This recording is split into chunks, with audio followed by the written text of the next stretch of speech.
You can buy attention for your business all day long, but attention and actual trust are two different things. And it's probably the thing that your funnel or business might be missing at the moment. And so when I just really dove into myself and my business overall, and I really started just mapping out what makes a person buy, at the very end of the day, it's always more trust, which you've heard this 1,000 times.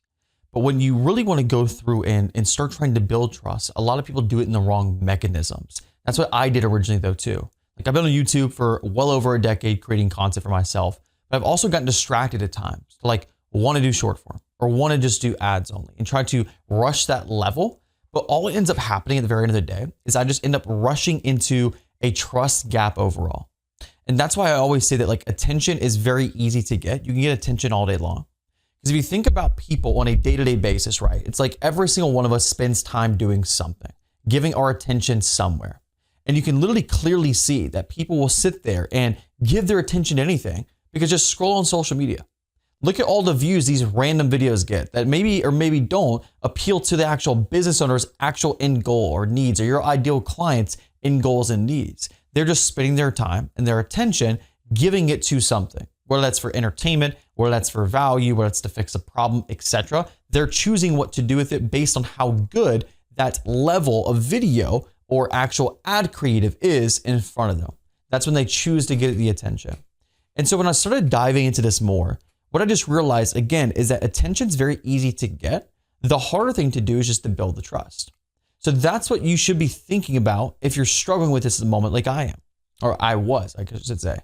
And so when I really dove into this more, that's when I found that like if I want to create an ecosystem where I can get clients from my content, is that I needed to build trust. And that's why I'm so heavy on YouTube and have been for so long.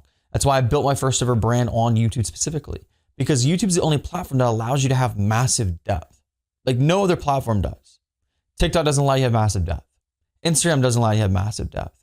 Facebook doesn't. Twitter, LinkedIn, X, like anything else in between it, it does not allow you to have that level of massive depth. And that's also why I love YouTube as well, because it's also the second largest search engine in the world. So if I have a platform where everybody is searching for stuff, because it's the second largest, it's owned by Google and Google's the first one. So it's the second largest search engine. And from that, it's the only platform that allows me to have consistent depth with a prospect if I want to. If I want to post a 20-hour-long video tomorrow and build massive depth, I can. There's nothing stopping me from that. I can't do that on Instagram. I can't do that on Facebook.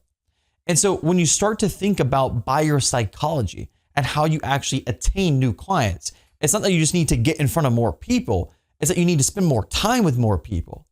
I forgot the exact study number specifically, so I'm going to be completely throwing random stuff out. But it was some like type of stat where people need to see you at like 3 different places or 7 different places for X amount of time over a certain duration of period or something along those lines in order to capture attention. And so that's so true overall, because if you think about somebody making a buying decision, they have to have such a high level of commitment to you and understanding of your process and how you do things and how you see the world and how you help certain prospects and pain points and extra. And so that's what you just need to understand is like, if you're trying to go through and build up content for your business, you should be optimizing around the platform that allows you to have the most amount of depth if the goal is to, again, get more clients for your business. And so again, I can only speak for myself. So when I say you should be doing this, I'm more talking to myself. But at the very end of the day, if I'm at a spot where I want to get more clients, regardless if I'm using organic social media, regardless if I'm using ads or anything, I just want to optimize for the channel or platform that's going to give me the best opportunity to build the most amount of depth where I can come back every single day. And YouTube, again, is the only platform that allows you to do that consistently. That's why I doubled down on it, because again, depth is the trust building layer. Like somebody can have levels of trust. Trust is not like a one definition overall where it's like they either do trust you or they don't trust you. It's a continuum. It's how much do they trust you, right? Here's an example. It's like, okay, I could sit here and say, hey, I trust Josh. Josh's methodology works. Okay, they're saying that statement. So they're believing that I trust it. Well, how much do you believe? It's okay. Are you willing to hop on a quick, free 30-minute VS out and just watch that really fast just to learn a little bit more? Yeah, I'm able to do that because I already trust Josh. I know it's going to work. So it's going to be a good use of my time. Okay, would you hop on a hour-long call with me and my team? Would you watch a 3-day seminar of me going over this to help you in your business overall? Would you pay money for this actual service if you know it was going to help you there too. So those are all different continuums of trust. Each one has a different layer. And it's like, okay, then it goes even further. If you want to get crazy with it, you can go really, really in depth with this. It's okay. How much do you trust that Josh's system works? It's okay. You're willing to show up and watch a VSL. We'll hop on an hour-long call. We'll show up for a 3-day event. We'll pay a lot of money for it overall. Let's say, for example, I was going to charge $100,000. You're willing to pay $100,000 for it. But it's like, okay, let's say you have a family member right here. And for you two, this is not real. This is just a scenario there too. It's like this person's going to get XYZ'd off the face of the earth if it doesn't work. How much do you trust Josh that he'll get that result? How much do you believe that doing my system for YouTube specifically will get this prospect that result? How much do you believe? Because if you fully trust it, because I could say that's the definition, if you fully trust it, you'd be willing to get XYZ off the face of the earth for believing in that overall. And that's what you need to understand is that trust has so many different levels and layers and depth behind it. It's not just somebody trusts you or doesn't trust you. It's how much do they trust you? What links are they going to in order to actually believe in what you do and your methodology and stuff? The simplest way to understand that is that they're willing to actually put their money where their mouth is. That's it. And that's why, like, for example, if I hopped on a call with somebody, I never want it to be a situation where like I'm trying to convince them to buy from me. I don't need clients. I want to help people. That's what I enjoy doing. I love helping companies scale using organic YouTube, but I don't need them.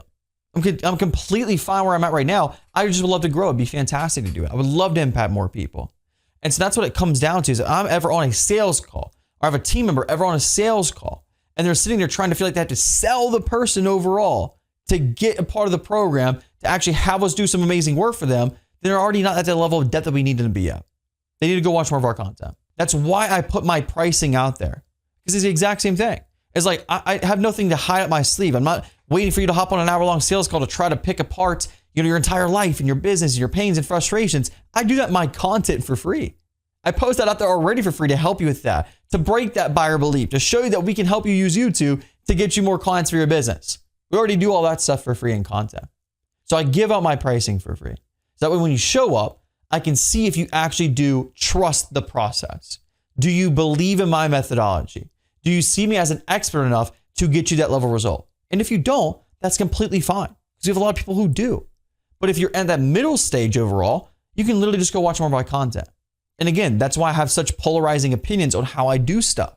Again, I have so many different unique opinions to how everybody else creates content on YouTube or short form content, etc. because I have a very unique position on how I do it.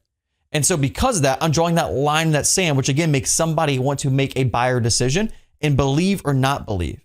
And that's the whole goal, is to make them have that initial belief decision to believe and build trust, but then you want to dive into that trust. So you don't just want to get them over that line, over that wall, over that fence, whatever you want to call it. Once they're there and they trust or they believe, you want to then dive deeper, build up that trust, build up that belief more. And the more you can do that, the more it's actually going to help your sales process.